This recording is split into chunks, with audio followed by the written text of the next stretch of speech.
शिक्षा जीवन से जुड़ी हुई है। इन सभी बातों को ध्यान में रखना है। शिक्षा बालक प्राप्त करता है। शिक्षा सभी साकार और ऊपर उठ सकती है जब वह अपने सही मार्ग पर आगे बढ़ती रहे। शिक्षा के मुख्य 3 आधार हैं। पहला आधार संरक्षक, दूसरा आधार शिक्षक और तीसरा आधार स्वयं विद्यार्थी या शिक्षार्थी। तीनों यदि मजबूत हैं तो वो शिक्षक या वह शिक्षा कभी अवरुद्ध नहीं हो सकती। सबसे पहली शिक्षक उसकी माँ है, घर और परिवार है। गुरुणा माता गणेश, गुरुओं की श्रेणी में माता श्रेष्ठ है। माता के संरक्षण में बालक मार्ग प्रशस्त करता है।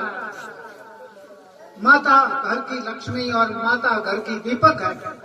माता घर का सुहाग है। बिन माता घर सुना है। वो माता अपने बालक का संरक्षण सही ढंग से करे तो कभी शिक्षा या शिक्षा प्राप्त करने वाला विद्यार्थी भटक नहीं सकता। दूसरा मुख्य आधार है शिक्षक। अरविंद घोष ने कहा था, राष्ट्र रूपी बगिया के शिक्षक माली होते हैं। वे अपने संस्कारों की खाद से बालकों में मानव संस्कृति का सृजन करते हैं। शिक्षक वो है जो इंसान को बनाते हैं। God makes a man but we make a gentleman.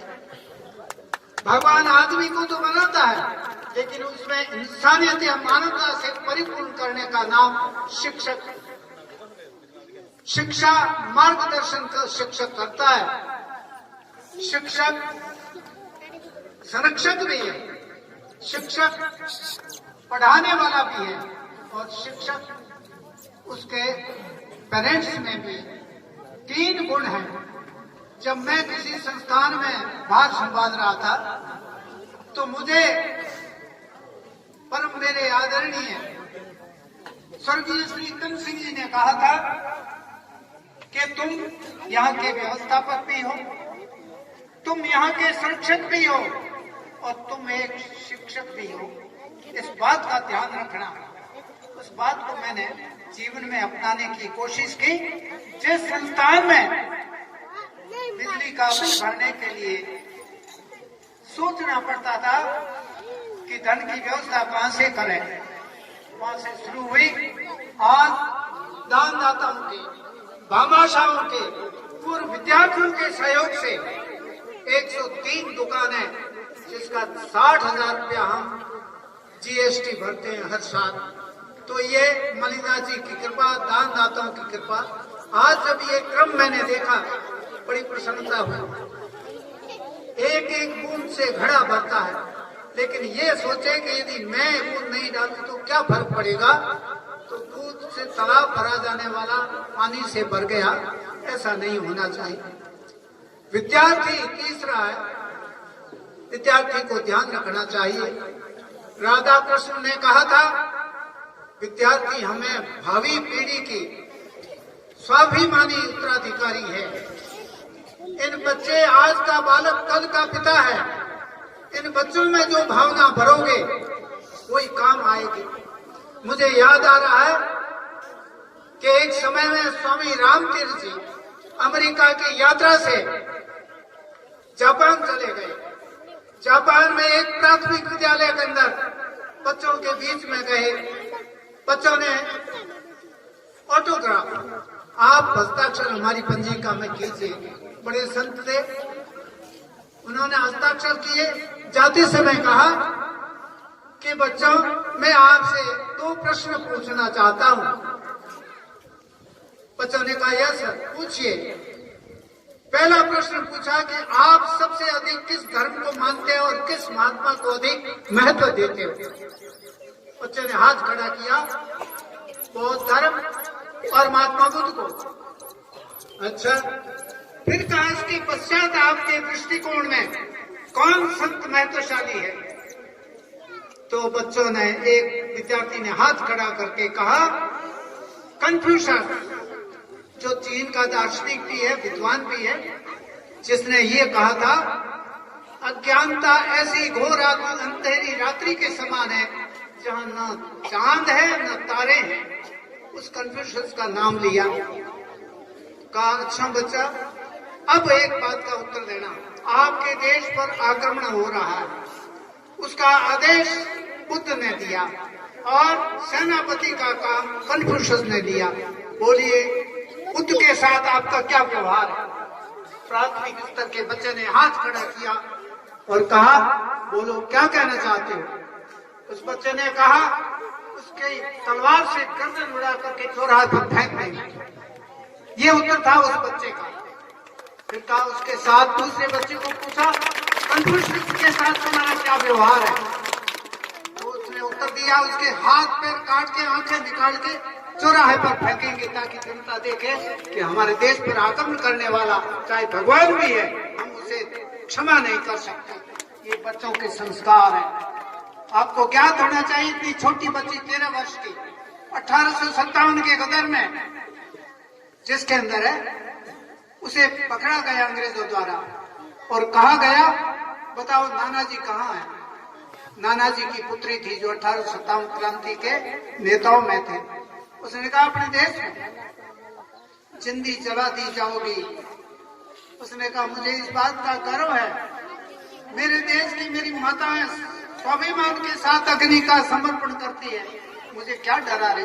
उसे जिंदा जला गया, लेकिन उसने मुंह से कोई किसी प्रकार की भेद की बात नहीं की। यहाँ पर शिक्षा केवल काम नहीं आई, यहाँ संस्कार काम आई। मैं कौन हूँ, किसकी बेटी हूँ, किसके हाथ में देश की आजादी का नेतृत्व है, उसकी बेटी हूँ। यदि मैं भेद बताऊंगी तो लोग मुंह पर थूकेंगे। इसी तरह से आपने पढ़ा होगा, गुरु गोविंद सिंह के 4 बच्चे थे, 2 युद्ध में मारे गए, 2 को वजीर खान ने कैद कर लिया, फतेह सिंह और जोरावर सिंह 9 वर्ष और 7 वर्ष। और कहा गया, बच्चे बताओ इस्लाम स्वीकार नहीं। उन्होंने कहा, कभी नहीं। कहा, जिन्हें इसमें दफन दिए जाओगे दीवार में, उन्होंने सहर्ष स्वीकार किया। यहाँ संस्कार काम आए, इसलिए आप संस्कारवान भी बनो। बच्चों में उमंग होनी चाहिए। आप 4 चीजों का ध्यान रखो।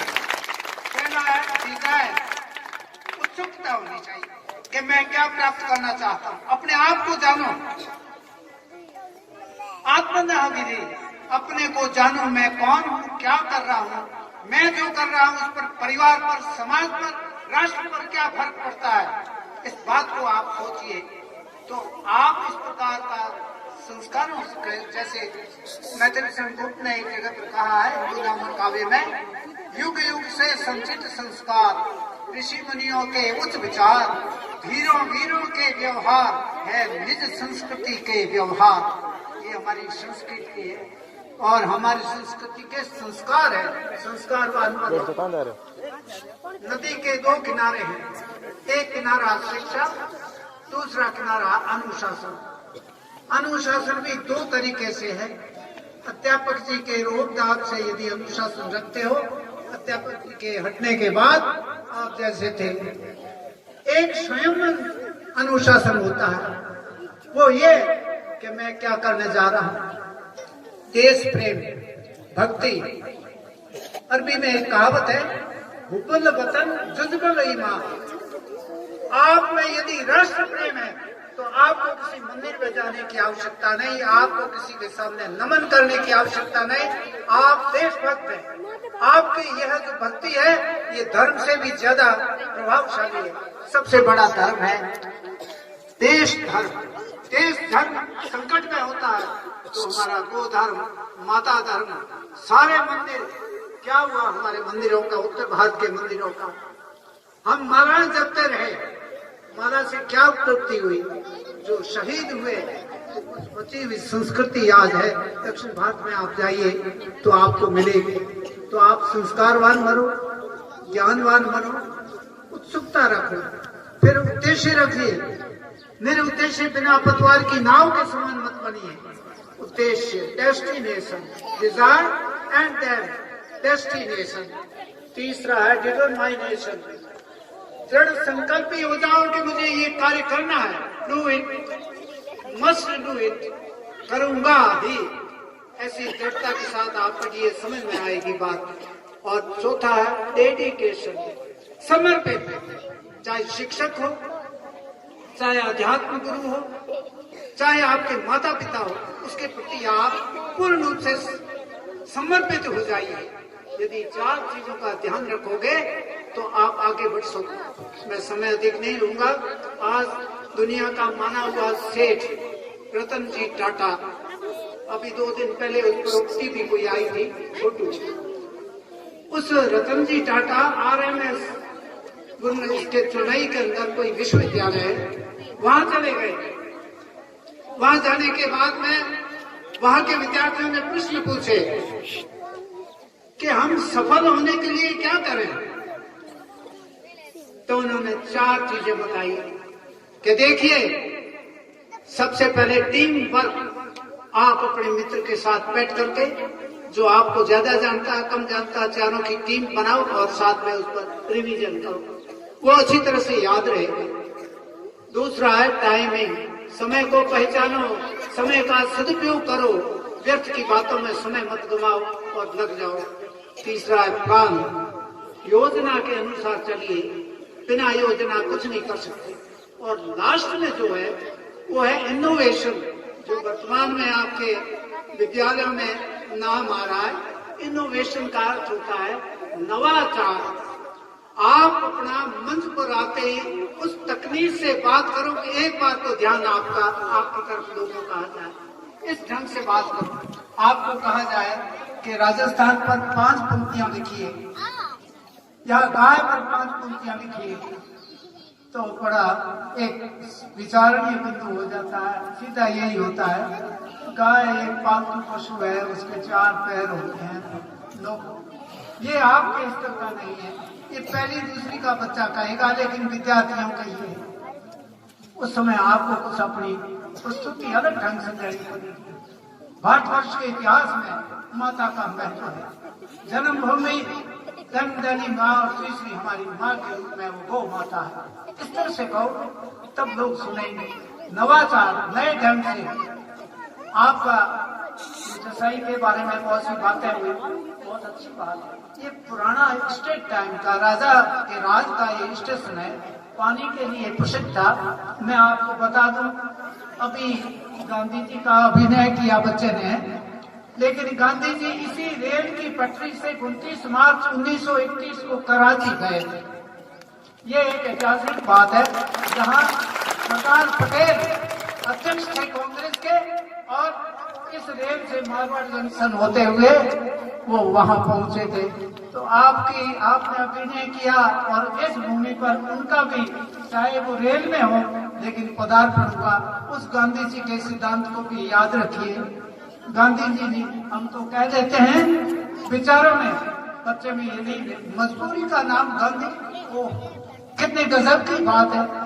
जिस आदमी ने बिना तलवार डाल के आजादी दिलवाई, हम चाहे लाख करें, विरोध कर रहे हैं, हम गांधी की राजघाट पर सबको सौगंध देते हैं, पार निकलते आलोचना करते हैं, ये हमारी निष्क्रियता है। बिना तैयारी के आप कोई चीज करोगे तो उसमें हार होगी। वही गांधी जिसने कहा डू एंड डाई। भारत छोड़ो अंग्रेजों आंदोलन किसने चलाया, कितने आदमियों ने जेलें भरी, और अंग्रेजों को बेहोश होकर 47-15 अगस्त को भारत को आजाद करना पड़ा। वो गांधी है, सबल अहिंसा के प्रतिपादक थे। आवेश में होकर के आप इंजन आ रहा है, मैं टक्कर मार दूंगा, क्या होगा? कुछ भी नहीं होगा। इस तरह से बढ़ना नहीं है, और अंधविश्वास नहीं रखना है।